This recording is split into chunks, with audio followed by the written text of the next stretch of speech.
Assalamualaikum warahmatullahi wabarakatuh, sobat santuy semuanya. Pagi hari ini sangat mendung. Saya berangkat ke pengadilan.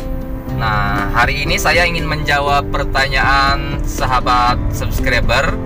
Pertanyaannya ini saya tampilkan seperti ini. Jadi pada intinya, teman kita ini sedang ada masalah rumah tangga dengan istrinya, kemudian pisah ranjang ya.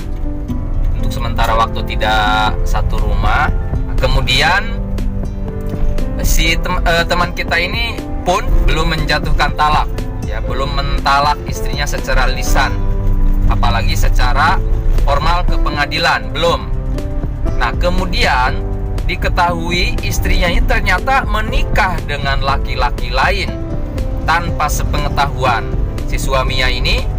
Tanpa adanya putusan pengadilan terkait dengan perceraian, tidak ada bukti akta perceraian, namun ternyata pernikahannya dilangsungkan dengan apa yang dapat dilakukan oleh si suami ini apabila dia tidak terima. Maka bisa dilakukan upaya-upaya hukum, bisa menempuh secara pidana, bisa juga perdata.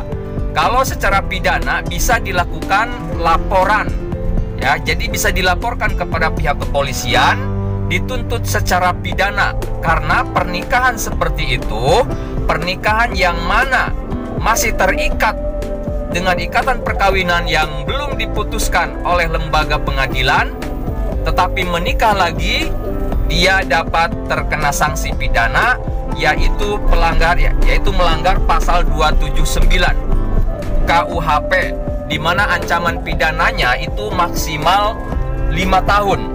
Nah, jadi ini bukan main-main juga ini.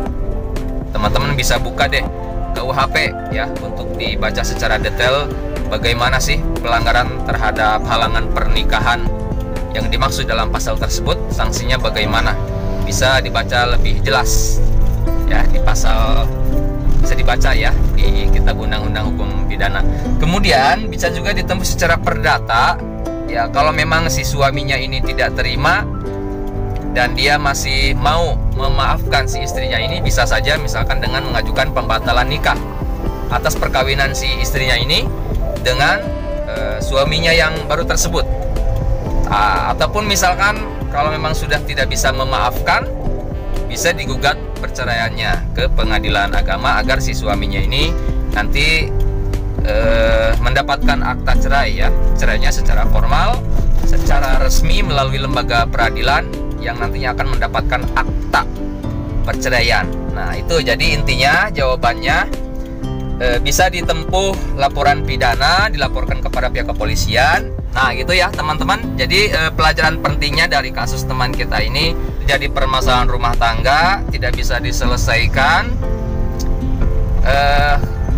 kemudian ingin menikah lagi, maka sebaiknya diuruslah perceraiannya secara resmi ke pengadilan agar mendapat akta perceraian. Karena kalau belum ada akta perceraian tapi langsung menikah lagi, maka si pasangannya kalau dia tahu tidak terima, dia bisa melaporkan kepada pihak kepolisian dengan tuntutan pidana dan dapat dikenai sanksi pidana dengan ancaman pidana yaitu selama maksimal 5 tahun teman-teman. Mudah-mudahan bisa menambah wawasan bagi kita semua. Apabila video ini ada guna, ada manfaat bagi orang lain, bantu kami, dukung kami dengan cara subscribe Pengacara Santuy Official. Sampai jumpa di video-video selanjutnya. Assalamualaikum warahmatullahi wabarakatuh.